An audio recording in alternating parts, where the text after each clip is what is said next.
இயக்குனர் வெற்றிமாறன் அவருடைய முதல் கதை பொல்லாதவன். அந்த பொல்லாதவன் கதையிலிருந்து நான் அவர் கூட டிராவல் பண்றேன். அந்த படத்துல நான் நடித்தேன். ஆனா அதுக்கப்புறம் எந்த படத்துல அவர் என்ன நடிக்க கூப்பிடல, அது வேற.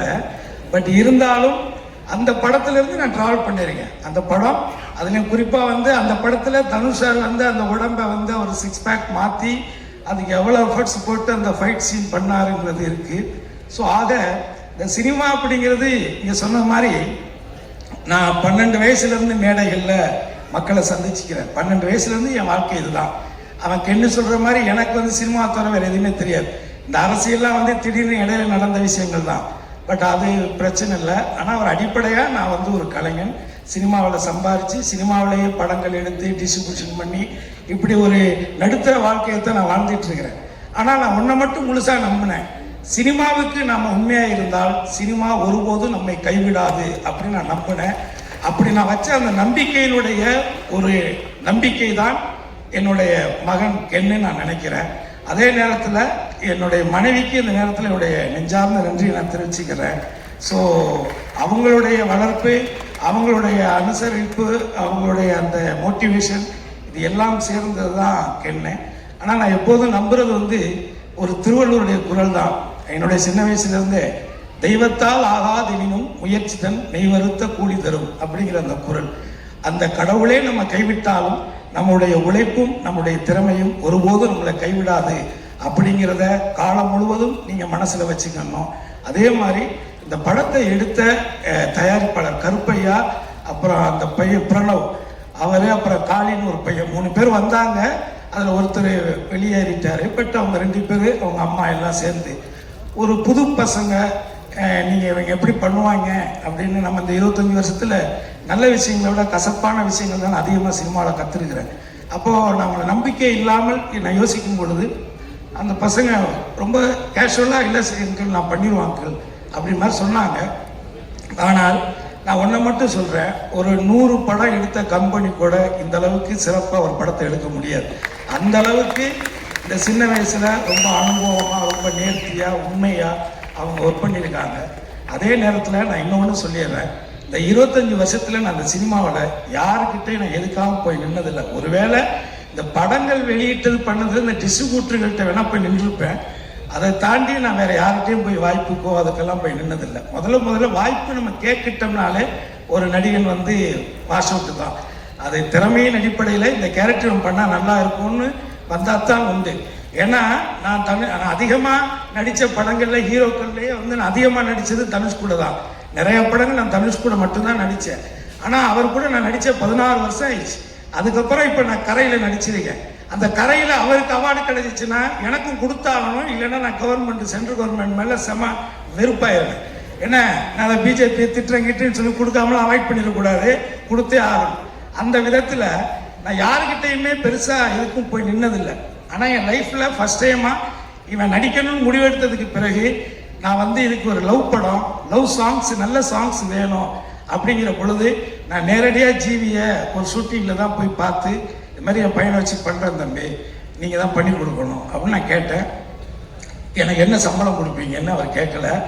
இன்றைக்கி நீங்கள் என்ன சம்பளம் வாங்குறீங்கன்னு எனக்கு தெரியும், ஆனால் நிச்சயமாக என்னால் அதை கொடுக்க முடியாது.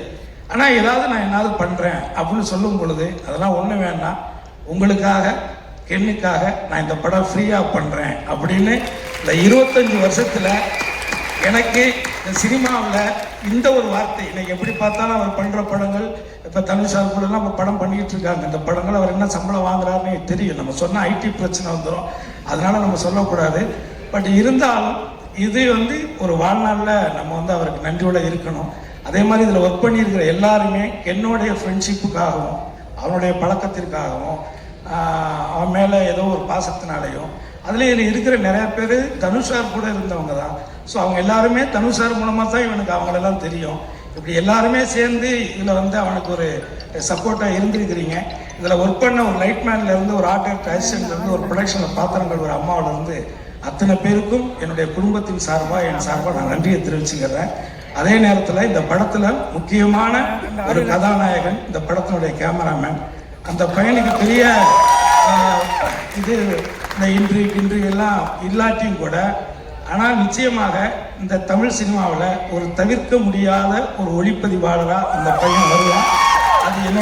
நம்பிக்கை. ஸோ இதில் எல்லாருக்கும் அதாவது கருப்பையா குடும்பத்தார், பிரதீப் பிரணவ்னா அவங்க அம்மா, அவங்க குடும்பத்தார், அவனுடைய வருங்கால மனைவி, இப்படி எல்லாருக்கும் பத்திரிகையாளர்கள் இங்கே கலந்துக்கிட்ட, அதே மாதிரி இந்த படத்தில் கென்னுடைய ஃப்ரெண்ட்ஸு, இவங்க தான் கிட்டத்தட்ட 2 வருஷம் இவங்க பண்ண டார்ச்சரை தாங்கின என் பொண்டாட்டிக்கு தான் எந்த அவார்டு வந்தாலும் நீங்கள் கொடுக்கணும். 2 வருஷம், 1 நாள் 2 நாள் கிடையாது. கதை எழுதுகிறேன், பாட்டு எழுதுகிறேன், கம்போஸ் பண்ணுறேன்னு. நம்ம வீடே வந்து ஒரு மினி ரெஸ்டாரண்ட் மாதிரி தான் இருக்கும் எப்போதுமே. 10 பேர் 15 பேர் சமைச்சு போட்டு தான் அவன் இவ்வளோ ஒல்லியாக இருக்கான். என் ஒய்ஃப் ஆக்சுவலி இதோட ரொம்ப நல்லா குண்டாக இருந்தா. இவ்வளோ இழைச்சி போனதுக்கு காரணமே என்னென்னா இவங்க பண்ண டார்ச்சர் 2 வருஷம். பட் அவங்க எல்லாருமே இங்கே வந்திருக்காங்க. எல்லாருக்கும் என்னுடைய வாழ்த்துக்கள். சினிமா உங்கள் அம்மா எங்கள் அம்மா இல்லை, இது சினிமா. இதை மட்டும் மனசில் வச்சுக்கோங்க. அதுக்கு என்ன இருந்தாலும் அதுதான். எதையுமே தலையில் ஏற்றிக்காதீங்க. இன்னைக்கு நீங்கள் இயக்குனர் ஆனது உங்களுக்கு தவிர்க்க முடியாத ஒரு சூழல், அவ்வளோதான். ஆனால் அதை கற்றுக்கன்னு சொன்னது தனுஷ் தான். அதில் ஒன்றும் மாற்றுக்கிறதே கிடையாது. உன்னை அவர் ஏன்னா அவர் ஒன்று செலக்ட் பண்ணுறாருன்னா அவ்வளோ ஈஸியாக ஒரு விஷயத்த செலக்ட் பண்ண மாட்டார். அப்படி செலக்ட் பண்ண ஆட்கள் யாருமே இந்த சினிமாவில் தோக்கவும் கிடையாது. எல்லாமே ஒரு பெரிய இடத்துல தான் இருக்காங்க. நான் பேரெல்லாம் சொல்ல விரும்பலை. ஆனால் அந்த அந்த அந்த ஜட்ஜ்மெண்ட் அவர்கிட்ட இருக்குது. அது போக நான் எத்தனை வருஷம் கழித்து பார்த்துட்டு நான் கென்னுகிட்ட கூட சொன்னேன், எப்போ நான் பார்த்தேன், எத்தனை வருஷம் ஆச்சு, இத்தனை வருஷத்துல இன்னமும் சினிமாவை தவிர வேற எந்த சிந்தனையுமே இல்லாத ஒரு நடிகன் தனுஷுங்க. இதுக்கு மேலே நான் எதுவும் சொல்ல விரும்பலை.